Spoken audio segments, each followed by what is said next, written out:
Welcome to the Franciska Show podcast on JewishCoffeehouse.com, the show where I give a voice to Jewish issues, topics, and people. I'm Franciska Frady, your host. Shira Nebenzahl Meuchas. Welcome to the Franciska Show. This is our second time around. If you've been following me on social media, you probably saw me post once that I did a whole episode with someone super special and amazing. And then 40 minutes in, I realized I wasn't recording. So this is our take two. Welcome back, Shira. Thank you. Good to be back. Tell us a little bit about yourself, your religious background, and your professional background. I grew up in Dolev. It's a small settlement next to Modi'in in Israel. And I come from a Zionist religious family. I got married at 19. My husband was still in the yeshiva, and then he became a teacher. And we moved to the south after a few years in Modi'in. And we've been there for 4 years now. Except this year we haven't quite lived in Sderot, but let's say it's 4 years. We have 2 kids. One is going to be 6 soon, as one is going to be 3 soon, 2 boys. And professionally, I come from administration world and project managing.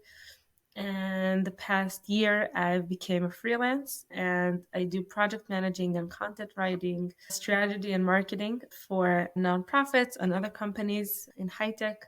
So it's very interesting. I think the most relevant project that I'm doing now for our podcast is in Sderot. It's the International Resilience Center, which is a center that was started last year, like a year something ago, with the understanding that Sderot has something that they know.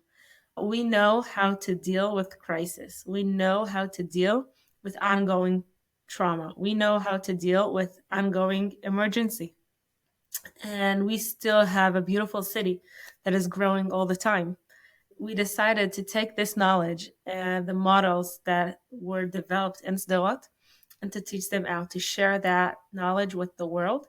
So we work with communities and leaders and organizations all over the world to see what they need. What is the thing that they are dealing with? And we can share the same models to help them deal with that. Because not everybody is dealing with rockets, but it can be even like nature, hurricanes. But there are things that are your emergency, but the models and like what we say, the Torah of Sderot can be helpful to other communities as well. So I work there now. Okay. And I'm excited to get into that. But first, I'd like to go into your personal story. And maybe since our last recording, maybe you moved back home, or that's not yet. Okay. So take us through your experiences from Simchat Torah till today. Baruch Hashem, we're not home for Simchat Torah, which is a big blessing for us personally.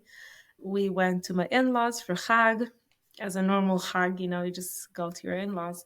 Shabbat morning, my husband was called to reserve, and he was there ever since. He didn't finish yet. I found myself with 2 kids, and, after a few hours trying to figure out, what am I doing? Where am I going? I had barely anything with me. When you pack for Shabbat, you bring like 2 Shabbat dresses and whatever it is you're wearing. You don't have like clothes for 5 months. So on Motzei Shabbat, I started to think like, what's my plan? And we went a little bit around Israel. We toured.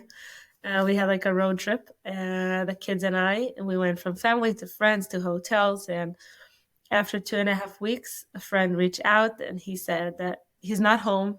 They are not home, the family, and I can come stay there in Jerusalem. So that's what we did. And I took my kids into kindergartens in Jerusalem so they can have stability and something normal in their life. And we moved 3 apartments ever since, but we're still in Jerusalem. We're still trying to keep the stability for my kids. I think this is part of what we were thinking from the beginning, like 7:30 on Shabbat, when my husband was called up and he had to run to the south. He was starting like to get organized, when you stuff things into a backpack, and he started to run around. And I was like, listen, we can choose now what the kids will feel. Because they're not in Sderot, like they're not under a rocket attack. They're safe. But sometimes the tense and the stress of getting ready in emergency can be their trauma. So I said, okay, this is, you're going to get ready slowly. And he did. It wasn't easy for him because, of course, he wanted to get as fast as possible. But I'm like, okay, you're going to get ready slowly. And he said goodbye to each kid, give a kiss. We explained, we didn't lie. We said the truth we wanted to say, but we didn't lie. And we said that there are rockets in Sderot and Abba needs to go now to help in the army. And he'll be back soon when we can. And the road is not really safe now, but we want to give the army the chance to do their job. So we're not going to go back for a while. And then he drove really fast down south. But those minutes were, I think, where we decided for the first time that we're going to be in charge of our story. We're not going to be just going in and whatever happens, we're going to take charge of our own story, our family story. I think what leads me all the time in decision is like the day after.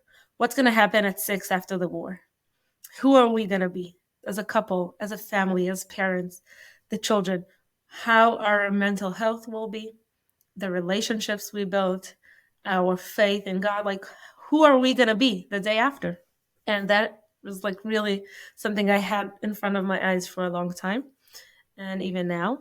And now a lot of people went back to Sderot and we haven't gone yet, which is complicated, obviously. How come others went back and you didn't? Well, you can go back. You know, you can do a lot of things. Doesn't mean that that's the right thing to do for our family. And we're not judging anybody. Like every family had to make a really tough decision. I do think that we're very grateful that we have the opportunity to choose. There are families that can choose now, that they don't have a house to come back to. And we, Baruch Hashem, have the choice. They opened back the schools in Sderot. So, you know, you have the supermarket open, you have school open, like life is going back, which is very special after the city was evacuated and pretty much empty for a few days or even a few weeks. But for us, I feel like the stability that we have here is something that I wouldn't want to mess up yet. And I'm still alone, you know, it's me. So I need to be in a place that I feel like I can deal with everything. And for now, it feels like, right, I do go back to Sderot all the time. I was in Sderot today. I met with a Taglit group, which I do quite a bit. So I go back for work. What's a Taglit group? Oh, what's the word for it in English? Like the students that come. Birthright. Yeah. It's called Okay. Taglit in Hebrew. So I meet with groups all the time that come and want to learn about Sderot.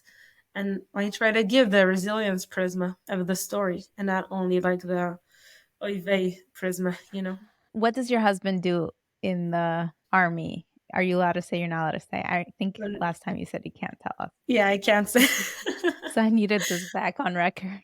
I loved how you shared that story using your professional experience in this, the Torah, the model you've built around living under fire and making that moment a very calm moment for the children to remember.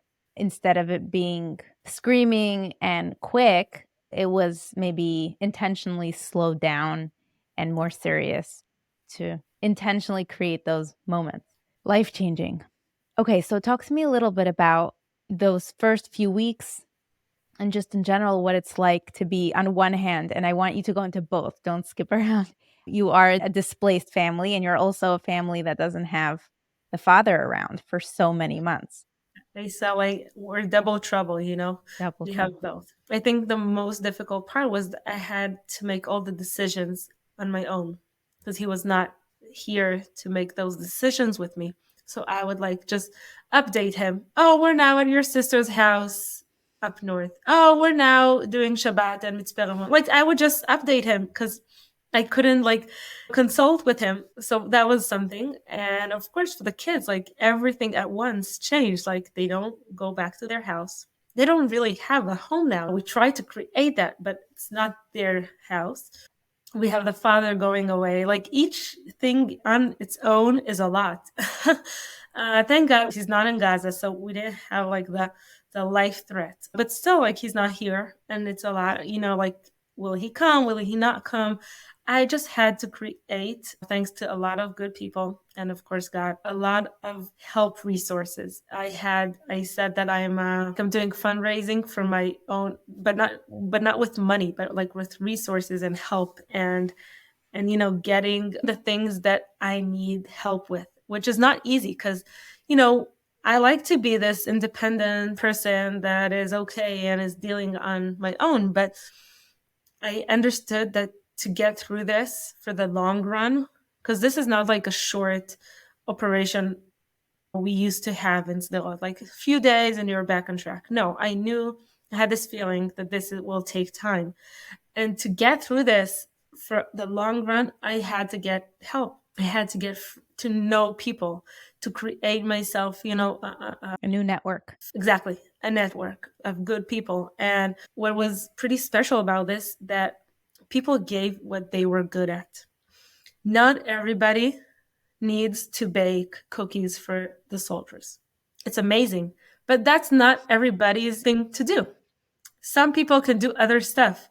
And we got invited for Shabbat meals, and we had a friend that helped us with clothes, and we had someone that helped us to find a kindergarten that will take my kids in, and a person that helped me to get coats. Like, every person had their network, so it goes around, and to help in specific. And we had amazing help and amazing people that we met here, and we're so grateful for that. Like, I don't know how you can do this alone. And people would ask me, how are you dealing alone? And I'm like, I'm not alone. It's right. Like, I go to sleep alone, and then I get two kids in the middle of the night. They somehow come here, but I don't feel alone because I feel so many people caring for me and asking, how am I? And I have my family that is super supportive. Our families that they came in and helped. It's like a small story, but like, I had a Shabbat that I was like feeling really bad, and a friend that is not married came over. She slept with me, and she woke up with the kids Shabbat morning, and I slept like till noon, which is so special. I was like so grateful. I would never ask for that, but that was like exactly what I needed. Because, you can't be sick when you're, in general, moms can't be sick. And now even more. But I was like out, and she came and she did that for me. And there are plenty more stories of people just like thinking, even things that I didn't even know I needed. This neighbor came and she's like, do you guys have winter clothes? Because when we came, it was summer. And I'm like, yeah, the kids are good. I have coats for the kids. I have boots. And she's like, no, do you have winter clothes? And I'm like, oh, I'm denying winter. So she came the day after with a bag of clothes and a winter coat that I use all the time. Because she was smart enough not to believe me and to see what I needed that I wasn't like even able to understand. There was nothing like Amidst, seriously. Like, people are so good all over. Is it hard to accept help and gifts, or not gifts, necessities? The first Shabbat after Simchat Torah, I went with the kids to Displacement. We stayed in a small motel there. Amazing people.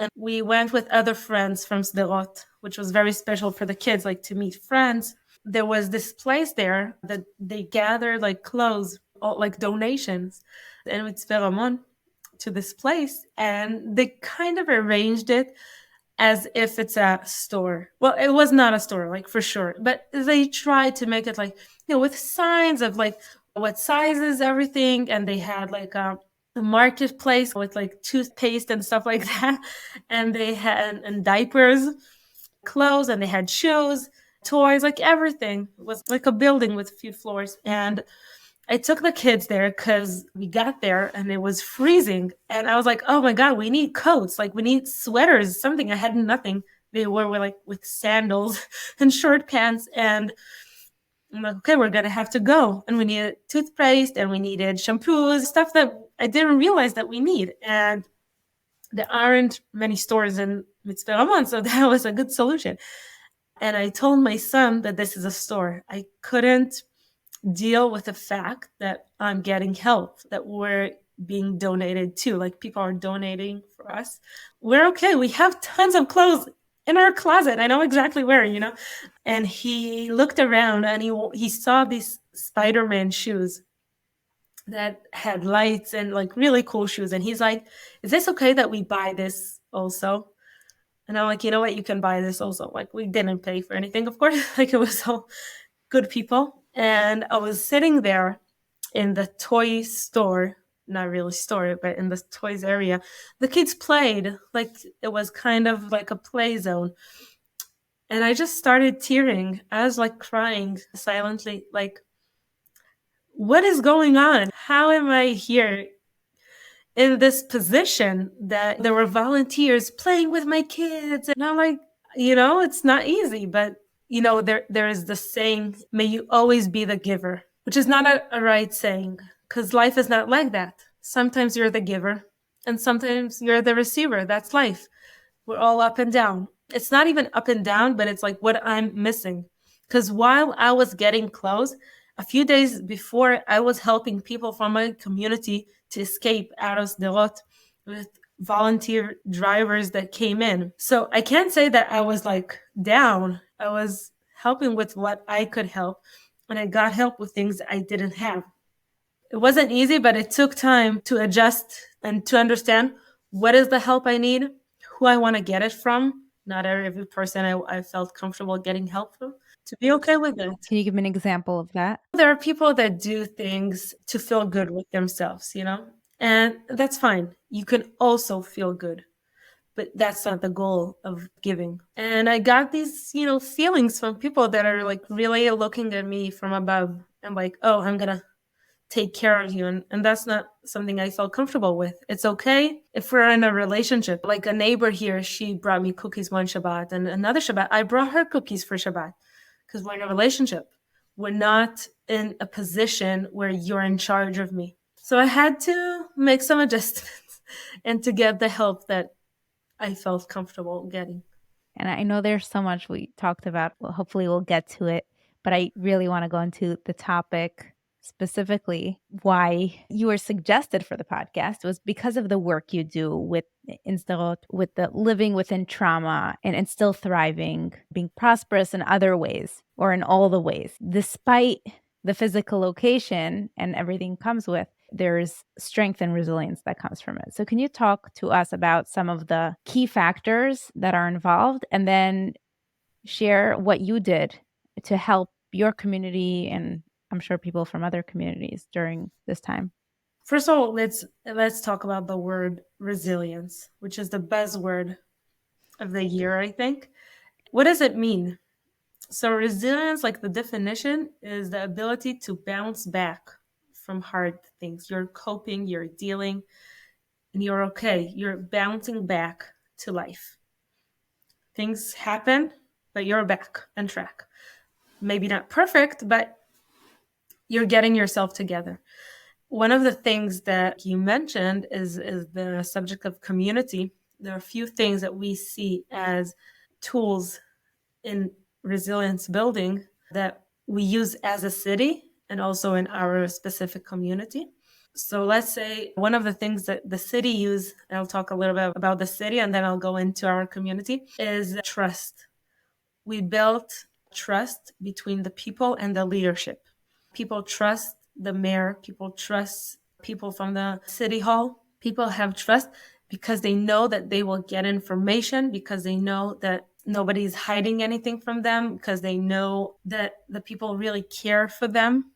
Before even the mayor said things out to the press, he would say things to the citizens. It was so important that we talk inside and not only go out and say big things on TV. We want to have this relationship with our citizens that builds this trust. And when you have that infrastructure of trust before October 7th, we could get everything done better.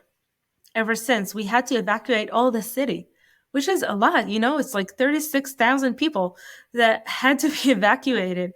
Well, there were 2,000 that didn't want to leave. really in the first few days, but it's still a lot, 34. And how can you do that? How can you say to people, listen, pack up and go, if you don't have the base of trust that people know that you're doing the best for them, that you're fighting for them? So this is one of the things that when you have trust in leadership, you have more resilience. Another thing is community. Community as a tool of resilience. You have the feeling that someone sees you. You have meaning. And of course, a mission. If you're on a mission that protects you, if you're doing something meaningful for others, you care for others, that in some way also keeps your soul in a good mental health condition. And for me, I was busy. October 7, I was working on Shabbat for the Resilience Center. I was working all the days after that. I had to do things for the community, things for work, things for my kids even. I had something to do, something meaningful to do. That helps us bounce back because you don't have the privilege of not. You have to deal. You have to be in some condition. I had a talk the other day with this group that came, and I'm like, everybody here is functioning, or you weren't here. So it doesn't mean it's not hard. It doesn't mean that we're not sad. It doesn't mean we don't care. We care. We're sad. It's hard. But we're back in the reality. We're working. We're doing. We're providing. We're having, life. And this is also something that if you're able to sit with being sad, in pain, and also to be happy and to have normal life, this is also part of resilience, the ability to have them both at the same time. It doesn't mean that we don't care. If we're having a wedding, it's not because we don't care about the hostage. Of course we do, but we're still having a wedding. And we're sitting with both of the feelings all the time. So I'll go a little bit into our community. It's a shul community. It has about 120 families. I'm not sure, it depends how you count, but we also had a lot of community building work before October 7, which helped to keep the community going, even remotely, when we had people from Eilat to Ramat HaGolan. People were evacuated all over Israel. One of the things that I think it's a little bit the decision that we made for our family, like the day after, also in community, the day after, people would go back to Sderot. Why? Because they have something there. And now the community exists. We did not lose the community during these 5 months. Of course, we have much more work to do and not everything perfect, but we have something that kept people in the loop, being part of something, feeling meaningful and feeling trust in the rabbi and his wife. And like, if we're talking about leadership, and having the feeling that someone sees you and cares for you. And these things help when you're coming back to a not normal situation of still having rocket attacks, but you're part of something that is bigger than you. We did not want to come back and realize that there's nothing. So we worked the whole time. And the first thing we did, of course, is like just to make sure that everybody's alive. I'm sorry to say it like that, but we had to see where people are. Well, how did you do that? People were calling? So we were texting people, and if someone didn't answer in this average of time, we sent someone over, which was crazy because there were still terrorists in the city. But we just wanted to know what's the situation. The first few days, people came to us. It's not only me. I'm part of a leadership. It's not just me. People came to us and said that they need to get out, but they don't have a car. Or maybe the husband took the car because he was called up to the army, or they have more kids than seats in the car. And we had volunteers coming out of Sderot, which is crazy, with their own weapons and just taking families out. Nobody asked, called them up. They're like, are there more families? Like, we can come. And we had people coming from Tel Aviv and Chulon and from the settlements next to Beersheba, like all over Israel. People came to just rescue, and we had a few dozens of people that we were able to get out like that. And then we did the first assessment. Where did they go? So it depends. Like, there were families that had to go, people went to their families, to friends, to an apartment, to wherever, to hotel. People just left. But you can think more clear when you're not scared to death. So they would take them out, and then people would try to figure out what their next step is. Not everybody knew where they were going, which is also crazy to go back to those moments and to understand that people didn't even know where they're going to go, but they understood that they had to leave. And we did this first assessment to see where people are. What do people need? Who is in reserves? Who's where? Who's what? Just where are we? Because we're not in the same neighborhood anymore. We're all around Israel. And the rabbi and his wife went around to places that we had a few families together, not even together, but like in the same area. And they would meet with families and listen and try to give them strength and to remind them of what they have. Part of resilience to remind ourselves what we can do. People that left Sderot are not poor people that we should say, oh no. We should look at these people and say, these are people that functioned amazingly under fire. They had to take their kids under fire from the air, from the streets. There was fire everywhere, and to take them out. This is really high standards of functioning, And it's sometimes we look at people and we say, oh, poor kid, like what he went through. But this kid is happy and he's playing and he's good because he can, and he's not a poor kid. Yes, he had to deal with things that are like unbelievable. But he's functioning and he's happy and he has friends and he's playing with his Lego and he's building the Iron Dome. But it's okay. This is his way to express himself. Like, we're not afraid of that. So going back to the community, we had ladies' nights and we had Zoom meetings and we had a Hanukkah party and we had a Shabbat together. We did all these events in different places in Israel so we can see the people, meet, remind ourselves that we're part of something. Now that people are coming back, we had another assessment before people were returning to see who's going back, who's not, where people are, how people are feeling. The rabbi and his wife went around and met with people to feel them, to see what they need, how we can make this easier for people to go back. We had this Shabbat ladies' Kiddush in the Rebbitzon's house, and she had a Shira for family, and 30 women came. That's a lot. It's a war out there, and people came. We're already planning our Purim party. It's not really already because it's next week, but for us, it's already, trying to plan how we're still going to have our regular events, how we can bring back the stability for the community. So being part of a community is something that really helps you go through things because you're not the only one that went through them. You're part of people, a group that went through kind of the same things. Every family had their own experience, but in general, we went through something together, which is also powerful. It's so valuable to gain that perspective and to hear it. And I'm sure everyone listening, anyone who isn't evacuated and anyone who's just in their routine life can relate to certain things that you've said because everyone's managing that tension. As a mother, you can always have to channel your resilience, and you can't be sick, you can't be tired. You describing sleeping until noon. I was thinking I can also use that one day. But I'd love to hear you talk more about your children and their experience and what your role as a mother is, because you're dealing with it on a communal level, on an individual level, but you're also trying to intentionally create an experience as a mother for your children through this time because they'll never be, 6 and 3 again. This is a year that they can grow from and you want to capitalize on what you can.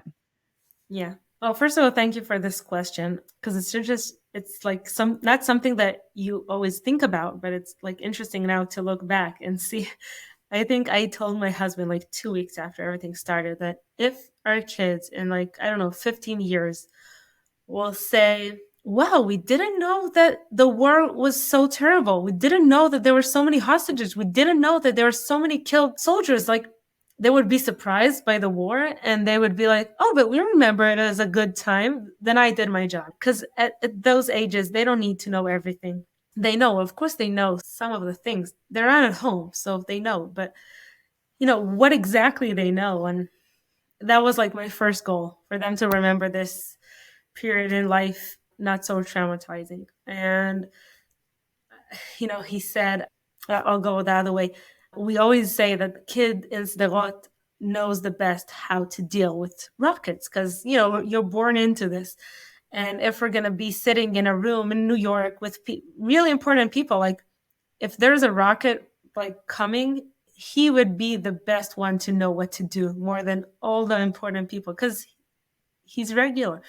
So we had a siren in Jerusalem, like in the beginning of the war. And in Jerusalem, you have a minute and a half to get to the shelter. In Sderot, you have 7 seconds. We just went so slowly into the sheltered room because it's like a minute and a half, like a ton of time.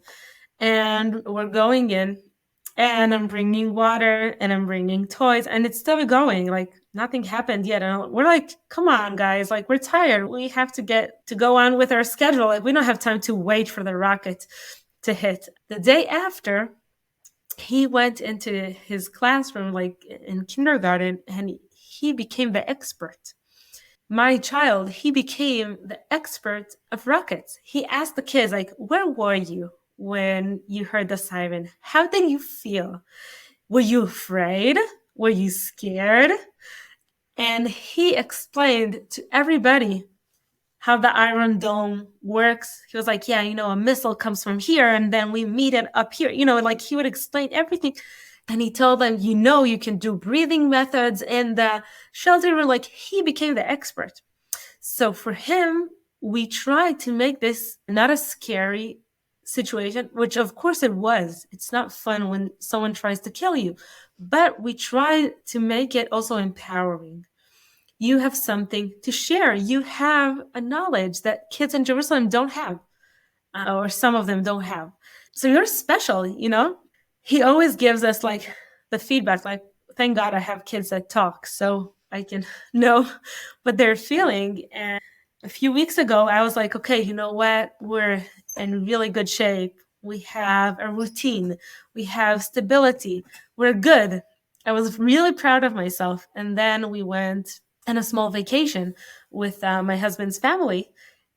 And we're in this room, with a jacuzzi in the middle of the room. And up north, it's nobody's house, of course. It's like a resort. But he's asking me, what's the name of the family that owns this house that is allowing us to live there? And there are so many things behind that question. It's not an okay question to ask. It's not a normal question. He is regular that every family, I'm like, okay, this is Samuel's family house. We're saying thank you. Say hi to the camera because I'm taking a picture to show them that we're enjoying their house. And this is the Schloss's house from Atlanta. And we're saying thank you to them. And I'm going to send them, get them a gift. And this is the Schwartzes from Manhattan. And we don't know how they look because they don't have pictures in their house, but we're so grateful. Like every place we would create this, being grateful atmosphere in our house that people allowed us to live in their apartments. And so for him, he was sure that this resort was also a nice family from somewhere that is allowing us to live there. And for me, it was like, a bit of a slap because I understood that even though there is stability, there is normal, it's not because the kid is not in his home. And we're just thankful for all the good people, but it's not our home. I can't believe I'm speaking to someone who is just, first of all, smiling and finding something positive from every single thing that could totally tear someone apart. No, it's inspiring, and I need to channel some of your energy. I want to say that it's not like this all the time, of course. Like I do have my melting down parts and I do have my watching friends eating ice cream moments, but I try to keep this positive thinking because it's like surviving. I can't go into this like black hole because I don't have the privilege to do that. I'm a mother of two alone. I need to keep it together. We'll cry. Like we do cry. I had this meeting last week, a professional meeting, and I just cried from nothing, which was very not professional of me, but life is overwhelming. But even though there is so many good things, so many, I call it like chesed that Hashem gave us in this situation of, meeting good people, being in a nice apartment, having good teachers for my kids. There's so many good things on the way, which helps dealing with everything. I think the first time I had like a really, really like black hole moment was when both of my kids went into gun school. I was alone for the first time, like really alone. And it was like, I don't know, 3 weeks after everything started. And then I realized how much I needed my kids. I even wrote something like a little bit cynical about it, but that I also use my kids as human shields because I could always say, oh, don't talk about that because the kids are listening, and don't show me that movie because the kids are listening. But it was really also me saying, don't show me this. I'm listening. I don't want to hear that.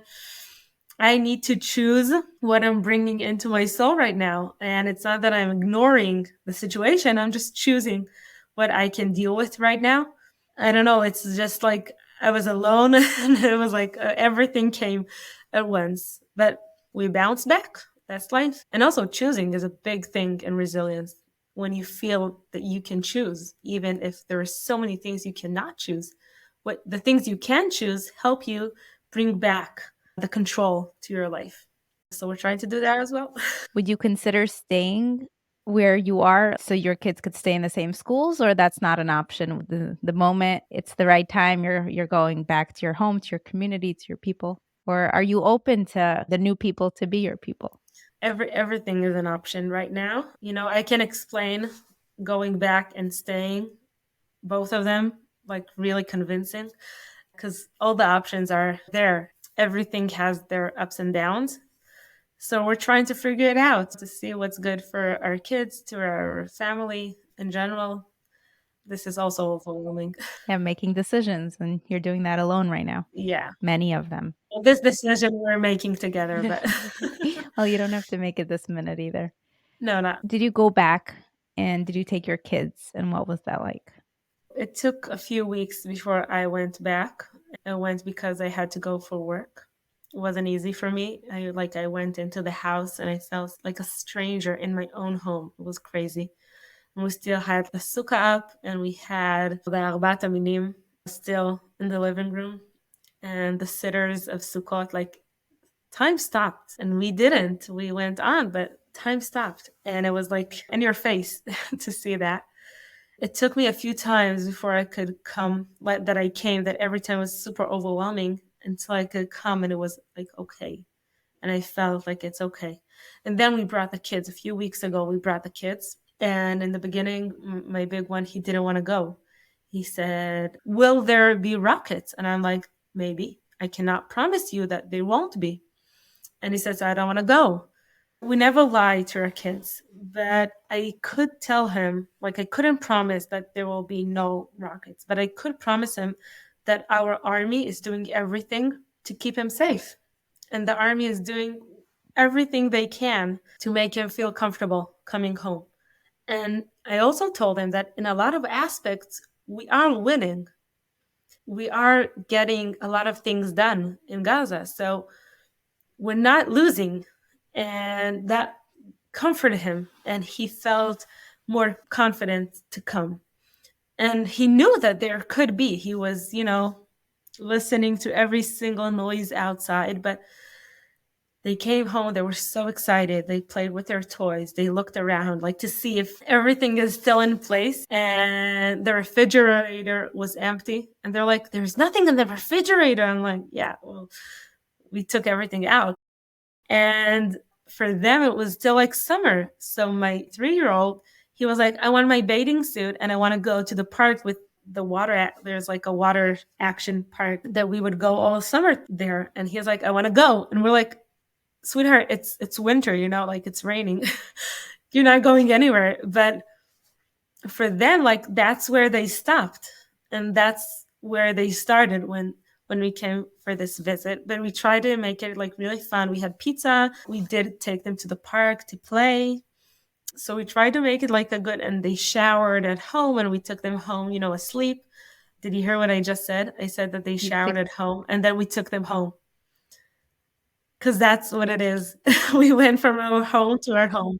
You have two homes. Just like understanding what I was saying. I was happy that we took them. Like my husband was with me when we took them.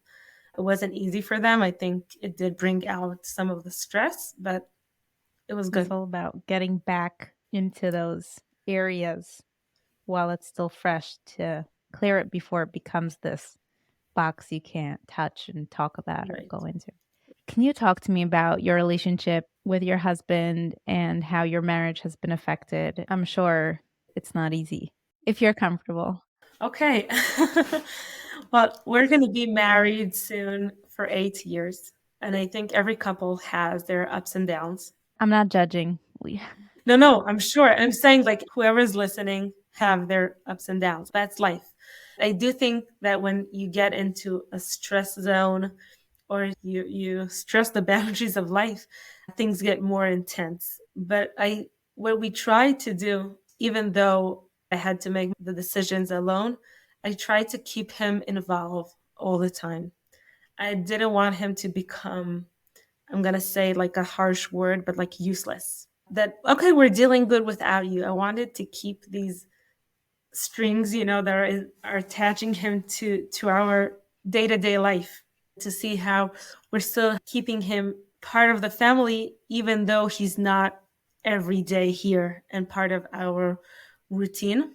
I feel now that for me, this was just to show me how, first of all, how lucky I am. I have a great husband, Baruch Hashem, and every time he comes, he's like full charge of the kids and he takes out the garbage and I'm just kidding. Like he's there for me 100%, which is very special for me because he could have come back like tired and wanting to sleep, but he puts my needs before his, which is beautiful. And I do feel like that we have superpowers. We have the ability to face other challenges. And we had our challenges like in life before, but this is really an outstanding challenge. And I'm like, if we're going to go through this, we're going to conquer the world. We did have some rough times during the war, but like in general, I do feel like that I'm ready for the next step. That we're going to be okay. We're going to get through this and we're stronger together. Like for me, that to have a partner that shares this experience with me is something that I'm very grateful for. Marriage wasn't designed to do long distance or on the weekends, every other weekend. No, I always say there's a reason we're two. Like with the kids, I have these situations. I'm like, there's a reason we're two, usually. But we'll go back to being two soon. Any parting words for our audience today? Well, first of all, I want to say that when we met, you did the Songs of Resilience show in Israel. It was beautiful. And I really felt like we connected. So I'm so happy that we had the chance to have this conversation. For me, every time, like now, I'm like, people are going to be tired of us, us Miluim wives or us refugees, whatever. A few months after everything started and still thought of us, which is really beautiful, like to still see us after all this time. It brings me to something that I've been feeling like for a long time, that we here in Israel and you in America, but all the Jews like in Israel and diaspora, whatever, we're all part of the same story. We're all going through something together. It's not like Israel's problem. It's something that we're going through together. And if something happens to me in Sderot, I had friends texting me Motzei Shabbat and also Motzei second Yantif. It depends who's what.